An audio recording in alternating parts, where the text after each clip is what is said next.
Hello, my fellow pen enthusiasts, and thank you for joining again for another video. So I've been promising you guys this pen for a while now, and this is the Moonman M6. And I wanted to show off this new packaging just one last time. This is Moonman's new package that hopefully we'll start seeing with a lot of their fountain pens. I know it looks like the C1 is going to have the same style packaging, and I don't feel like there was anything wrong with the packaging that Moonman was using prior, but I do really like this one. So clearly you've got Moonman branding there, and then right down here we have Moonman Feel the Temperature of Writing. And then we actually have that tag on the back side here. It actually has the model number, which is M6, and then it gives you kind of the color code for it, so M6-04. Now there are 4 colors for this Moonman M6, and for those of you who have not seen them, I will post an image up on the screen now, just to kind of give you an idea of what those other 3 colors look like. Now, as far as taking the pen out, it has this little elastic band right here. You just simply pull out and it reveals that pen. Now, it does come with some instruction material. I won't go through this, but it's just about filling the pen and general maintenance and everything. So it's nice to always get something like that with your pen. It's held together with, again, another elastic type band. Comes out very easily. Just simply pull it right out. Now Moonman, as most of you know, if you've already purchased some Moonman pens in the last few months, they are all coming with these tags on them now, kind of like a retail tag. So it's got, again, additional information about the pen. It's got the barcode, the M6-04F. So a nice touch, something a little bit different. I'll take that off, put all that back in there, and set the box off to the side. So here is our pen, and this is without a doubt a gorgeous pen. I really like it.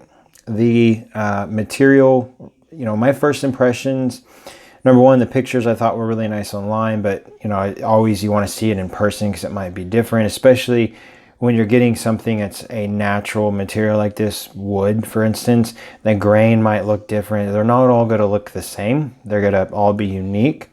And when I opened the box, I was thoroughly impressed. The grain really pops. The finish on the wood, in my opinion, is really solid. And it really kind of gives that premium feel to it. The pen is somewhat substantial. It definitely is not small by any means, in my opinion. It, you know, when you compare it, say I'll pull the M200 in here, you know, overall size, it's similar. They're both cigar-shaped pens. It has a decent weight to it. I would say it's very similar to the M200. It's definitely maybe not quite as heavy. But it's heavier than the M300, I will say. It's nice and girthy, which I like. And it's very minimalistic, which again, I think is important because you have this beautiful wood grain material. You don't want to put a bunch of metal on it. And I think they did a nice job with that. So we see some branding here. So we have Moonman that's actually basically engraved into the wood. I think that's a very nice touch.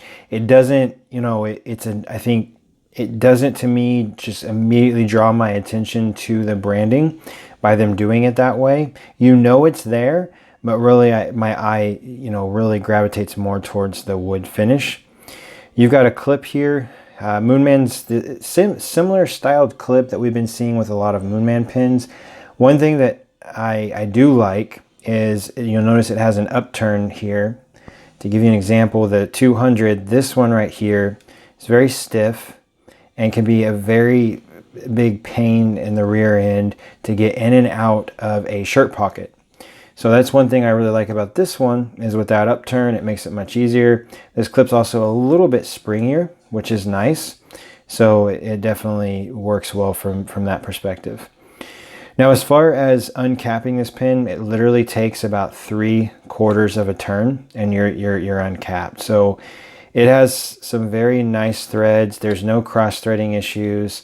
You know, Moonman has really fixed that issue that was with the M100. I haven't really had a pen since that has had cross-threading problems.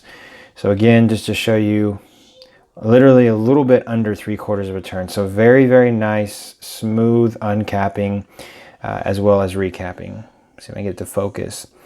Now you have some very nice block threads here, which kind of help for that, you know, really, you know, less than one turn uncap. It also helps to keep from the cross-threading issues, so you don't have a whole bunch of threads here that are very fine. There is a slight step down, but it's somewhat contoured. So it really, you know, if you happen to hold the pen up really high, it definitely is comfortable. I have no issue with it whatsoever. You barely feel it. The threads are very well machined, and it's not uncomfortable whatsoever. The section, it's not extremely long, but it is a nice girth. It is not hourglass shaped. It doesn't have any flare out, but it's nice. It feels nice. It's, you know, kind of like a resin type material. So it has a nice feeling to it when you're holding the pen. And, you know, you've got a couple of different positions where you can hold it as well. Now, technically, you can post this pen. It posts nice. It posts securely. If you have rather large hands, it's definitely a pen that you can post. To me, it's not very back heavy. The clip is not extremely heavy or weighted, so it's not going to cause the pen to be back weighted or unbalanced. Now, one thing that I would caution is just posting, and this just could be me, is just the fact you have no cap band here. This is wood, maybe over time getting cracking and splintering here from that constant friction. And just putting stress on the material. And then also just always bearing in mind with this wood and the finish, you may start to create notches or scratches in the actual wood from posting. One thing that's nice is, as you can tell, those threads are cut into the wood. Now you might think, well, wouldn't that maybe be an issue with these being metal threads? I don't think so, because it's block threaded. I could be 100% wrong. But one reason why I say it's nice too is hopefully if you do post this pen a lot, it won't be, if it was metal threads inside the cap or even plastic, I would be much more concerned about it creating issues with your barrel and really kind of messing up the end of your barrel. I'll get a bore light and we can actually look down in there in just a moment. But first, let's take the barrel off of this pen. And so this is a cartridge converter pen, which I think is nice. I already kind of messed around with this section here. It doesn't remove or anything like that. It seems to be very well made. No Moonman branding like we've seen with some other pens on the collar here, but I don't think that necessarily is an issue whatsoever. Now, taking a look at the nib. So this is Moonman's new branded nib, and I really like this nib. I think it is an understated nib, but I think it, in my opinion, is very attractive. So, you know, the first thing that you'll notice is we've got a two-tone nib here. It's got that crescent shape to it, and it's got some of Moonman's branding as well. And this is a fine nib. This would be basically a number 6 nib, which again is another nice aspect. Now, flipping it over, we've got that stamped feed. So it's kind of like like one of the injection molded feeds, which I don't find any issue with that whatsoever. Now, this is a screw-in nib unit, so you can remove this entire unit, unscrews. So if I was to take the converter out here, you could unscrew this, and then just like a Yovo nib unit or a Schmidt nib unit, for instance, you can take the nib and the feed out. It makes it easy to clean those off. Or if for some reason you wanted to change out the nib or the feed, if you had to change that out down the road. So it does make it easy from that perspective as well. All in all, to me, this is you know, as far as how well it's made, I think it's a nice pen, and I really like it. So we'll do some sizing comparisons next and kind of compare it to some other pins so you can see those, compare the overall length and the girth, as well as look at the section and the nib and kind of compare that as well. And then we will pop up some weights and measurements just to give an idea of that. And then of course we will do a riding sample to see that nib in action. I'll be back in just a moment. All right, everyone, so we are back for some sizing comparison here. So I've got a few, fairly popular. I mean, the M300 here is a little bit newer, so we'll start from the bottom and work our way to the top. So we have the M300 here, which is somewhat similar in size and girth to the M6. We have our M200 right above it, and then we have our M100 as well, which is more of a torpedo type shape overall. Now you'll notice lengthwise they're all about the same. There's not a huge difference in length. I definitely would say, just looking at them from the naked eye, the M6 and the 300 girth-wise definitely seem larger and look larger, and they really feel larger in the hand as well. So now let's see all four of these pins uncapped, and see what they look like from that perspective. All right, so now we see all four pins in their uncapped form. And really, you see four different designs as far as the section and the nib goes as well. So starting with our M300 down here, we've got some similar type threading. We've got a much larger step down, but you'll notice that there is a large amount of surface area from the step down to the end of the nib. So there's a lot of area to hold. Section wise, diameter, these two are somewhat similar. Their pin size is similar. I will say that the M6 is heavier. When you pick up the M3, it's not, I don't want to say that it's an extremely light pin. You notice there is some weight there. But the M6 just feels a little bit heavier to me, just in the hand. I'm not saying if we were to weigh them that there'd be a huge difference, but it does feel a little bit more substantial. And then our M200, we have kind of that Franklin Christoph style section. It is a little bit on the smaller side. I don't mind it personally. I like the shape of it and the contour at the end of the section. That makes it comfortable. Now you do have somewhat of a little bit of a sharp step down as well, but there is block threading, and there's a decent amount of area from the step down to the end of the nib. And then again, different design here where it's more straight down and then flares out, so it just tapers down to the end to the nib. Now getting a close-up of the sections and the nibs, so you have essentially two number 6 size nibs here with the M300 and the M6. You can kind of see again that section. The M6 does taper down just very, very slightly, whereas the M300 pretty much maintains its overall shape, and then it does flare out just slightly at the very end. Again, kind of more of a Franklin Christoph styled section here, where it has this kind of hourglass odd shape up here, Coke bottle shape, I don't know really what you would call it.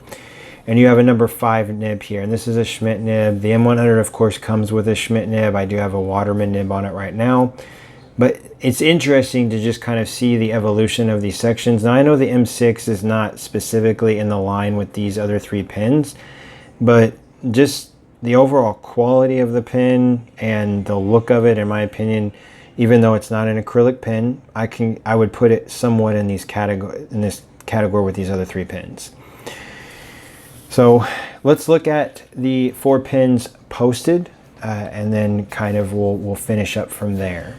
Now here we see all 4 pins posted, and this is a little bit where the M6 and the M300 kind of separate themselves from the other 2, where the overall length of them posted. The M300 is a very large pin when you post it, as you can tell, because in my opinion the M6, while it's not an oversized pin by any means, it's not a small pin.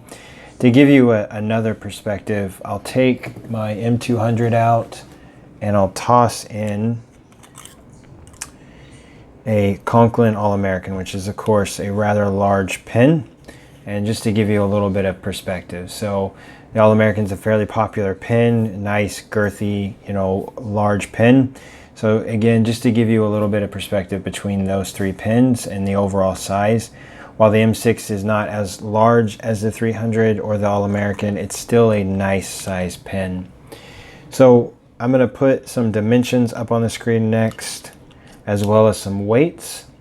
And then we, of course, will do a writing sample, because that is what I really want to know, and I'm sure you want to know, is how is the nib going to perform since it is a new nib. So let's see how that goes. See you in a moment.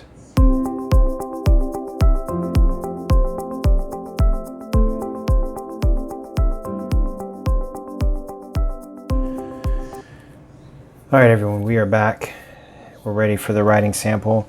So I have been writing with this nib for the last few days, and so I already know really how the performance goes. And so I definitely wanted to share that with you. So let's see how it does right now. The ink that I'm using, I will show you real fast. Just Diamine Ancient Copper. It's a nice ink, and we're gonna get this going. So we have the Moonman M6. And now this is a fine nib. The nib is smooth. It's very nice and smooth. I have had, I've only had one hard start with the pen, and I did have the pen sitting for almost basically a full day in like an inverted position like this with the nib up. And one thing I've noticed with these, and I really think it's part of the, I think it's more of a converter issue. You know, a lot of the pen PBS converters, a lot of the converters nowadays have those little springs in them or something to kind of help agitate the ink to keep it flowing down towards the nib.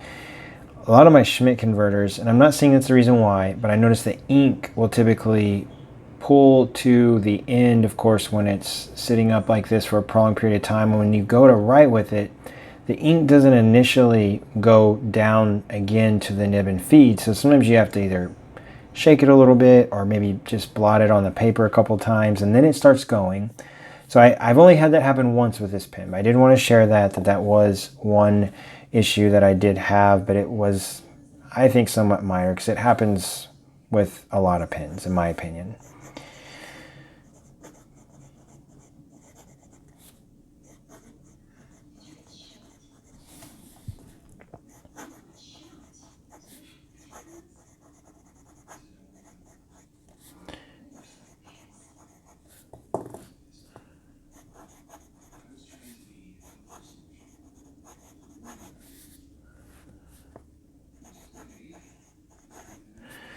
There is a decent writing sample. You know, this nib works well. Similar to a lot of the prior Moonman nibs, the number 5 nibs that we would see in like the S1 models and things like that. Those nibs perform well. This one's no exception. Like I stated before, it's a little bit of an understated nib. I love that crescent breather hole. That's really nice. And it does have a little bit, at least mine does, a little bit of a sweet spot. You'll notice right here, you'll see where we kind of missed that line. That was me where I kind of rolled the nib a little too much, but it does have a sweet spot. I don't mind that. I will say the nib was much better tuned than a lot of Schmidt nibs I've gotten on some of the higher end Moonman pens. So I really like this nib. I hope that they stick with this, and I hope that everyone sees consistencies with the nib. I think it's overall a very nice nib. Let's do some quick writing.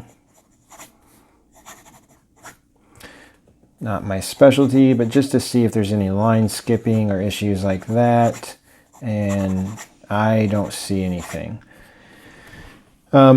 Wetness test, just to see how wet the nib is. It's not a gusher per se, but it does a good job. This Diamine ink's somewhat dry, so it's not extremely saturated ink, but I think it does a solid job. If reverse writing is important to you, I have not reverse written with this pen. I would say it's definitely possible. It's like an extra fine line, not too scratchy, so it's definitely possible. You can maybe get that going, especially if you have an ink that's maybe a little bit more saturated or wet, I guess you would say. I really like this pen. So these pens are selling, it seems like selling out pretty fast. So if you're interested in this, go get one if you haven't already. I 100%. So I've seen these online from, I think, as low as $20 all the way as high as $30. And with something like this, it's made out of wood. It's not to say that they won't restock these, but just understand that there's a chance once they sell out, I don't know if they're going to restock them. I don't know. Hopefully they will, but I really like this pen. I'm very tempted to go get another color. I don't know for sure if I'm going to do that because I have some other pens that I want to purchase. Not just to use, but also for review purposes, because I do enjoy doing this as well. But I enjoy this pen tremendously. I don't really have any negative things about it. The nib, again, was nice. I mean, I've had that one hard start, but I do contribute part of that to just how I was transporting the pen, as well as that converter. I think that's a little bit of an opportunity with those type of converters, because to me, I didn't look. I don't see Schmidt on here, so I might have misspoken. It may not be a Schmidt converter. And you know what? I'm glad I did this. This actually has one of those little balls in it. So this has an agitator in it. However, when I went to use it, it was the same thing. The ink was just all down to the end. And when I went to put it down, of course, the ink was just still pretty much stuck there. So that agitator was actually stuck up against the thing. So it just doesn't probably do a great job. And I'm not an expert when it comes to that. I don't know if that's really a contributing factor. Overall, though, I really like this pen. Don't want to prolong the video any longer. I approve it. It's a great pen. I paid around $24 for mine. I'll post up on the screen what I exactly paid for it with shipping. You can get it on Etsy or eBay. It's available on both. Go get you one. They're in 4 different colors, as you already know. I really like it. It's a great pen. Until next time, everyone, I will see you later. Bye-bye.